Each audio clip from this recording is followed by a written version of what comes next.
Great. Coach, we've heard a lot about the freshman wide receivers last few days. I guess what have you seen from the young guys in your group? Well, I'll tell you what, I've been extremely pleased with the entire group. And what's most pleasing to me now, I told them not only the freshmen but the older guys last night. About 3 or 4 weeks ago, when we first merged the freshmen with the older guys, in the meeting room, we had a meeting just to kind of introduce everybody to each other and all. And it was a lot of tension in the room. So we began with that meeting, and then last night to see how having practices at different places, making them live together and stay together and all, where they gain a greater appreciation for each other.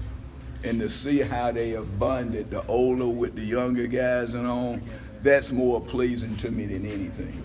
But as far as on the field is concerned, those young men are trying to do everything that David Kelly is asking them to do at this point in time. And all of those freshmen, I know people said, well, from recruiting, because this guy was a 4-star, this guy was this or that. The prediction is that they are going to come in and be the ones that jump out right away.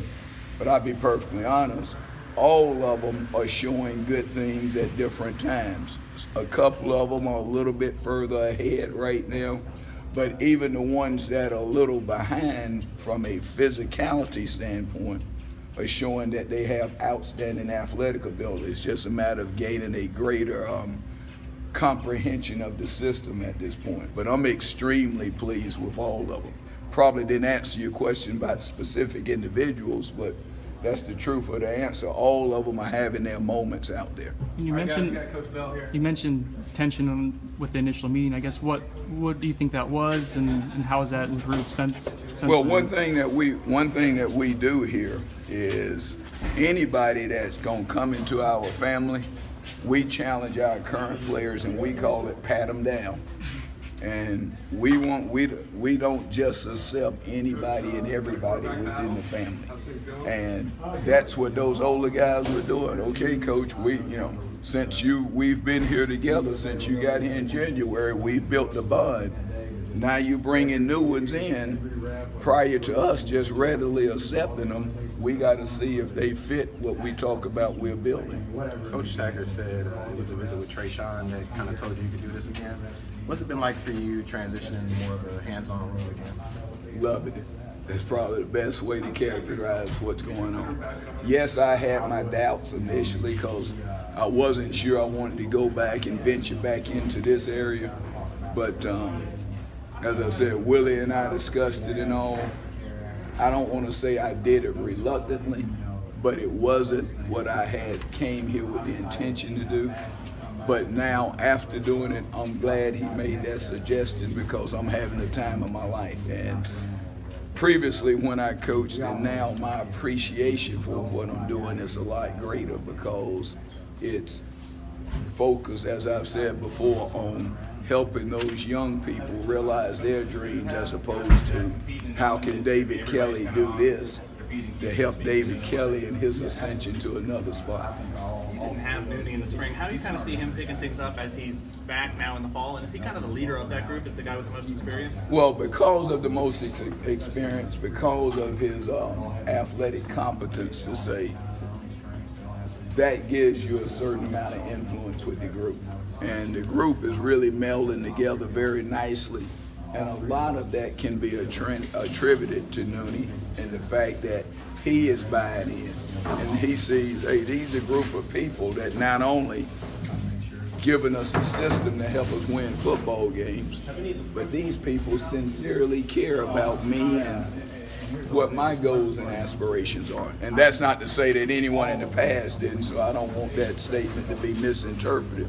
But because of his feelings of that and because of his buy-in, I think he is appreciating it now. After being out in the spring, he's not taking for granted these opportunities. And, everything that we're allowing him to do at this point in time, he is going at it 110%. So I'm very, very pleased with him and his progression and coming back from the injury, but more importantly, his maturation.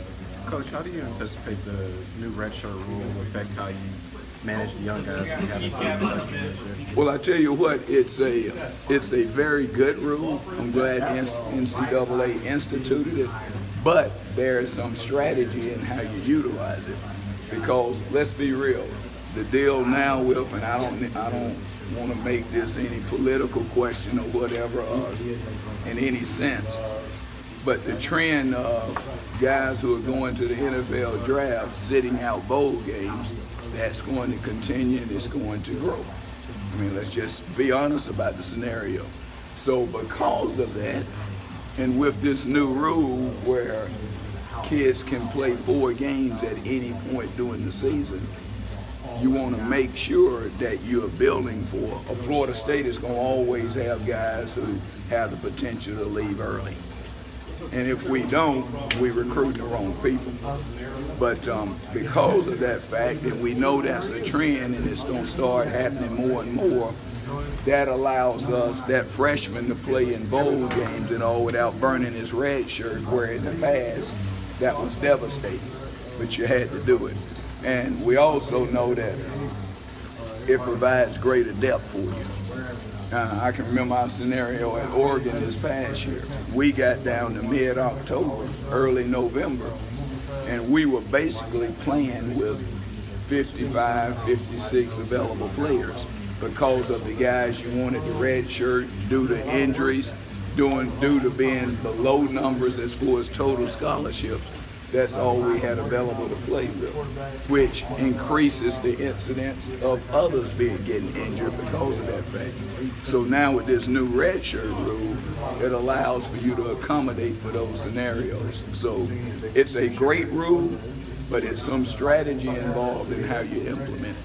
Coach, how's your unit adjusting to Willie Taggart's up-tempo system? And by that I mean receivers are often way downfield when they got to get back really quick, so there's an onus on them to really. Well, I tell you what, when you say playing fast, spread offense, up-tempo, it sounds sexy. You know, everybody, okay, I'm all in for that until you actually have to implement it.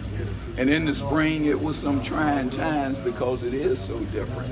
But now they're becoming more and more accustomed to it, get more and more comfortable with it and all.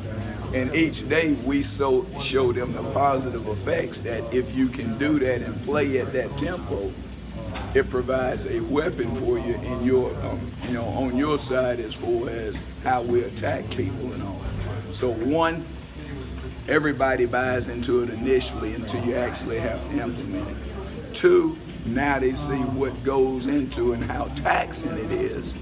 But everything we do as far as our program, from the all-season program to how we conduct our meetings to how we do drills on the practice field to what we actually do in group and team scenarios, that helps us to build becoming competent and efficient in that. But they are adapting to it and they see the benefits of it. When you grade your unit, how much emphasis do you put on blocking? Because it seems like in this system there's a lot of importance on you guys blocking out in space. Well, as I tell them, for a wide receiver, if you catch 10 balls in a game, you had a fantastic game. But if you catch 10 balls in a game, there are still 70 other plays that you're involved in potentially that you weren't catching balls. So what are you doing? You're blocking. So as a wide receiver, and I look at that hard as far as evaluating wide receivers, because for a wide receiver, 75–80% of the time, you're blocking.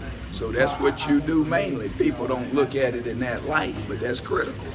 So the blocking part is what we start on initially. We go from stance and start to blocking because, as I said, that's what they're doing 75–80% of the time.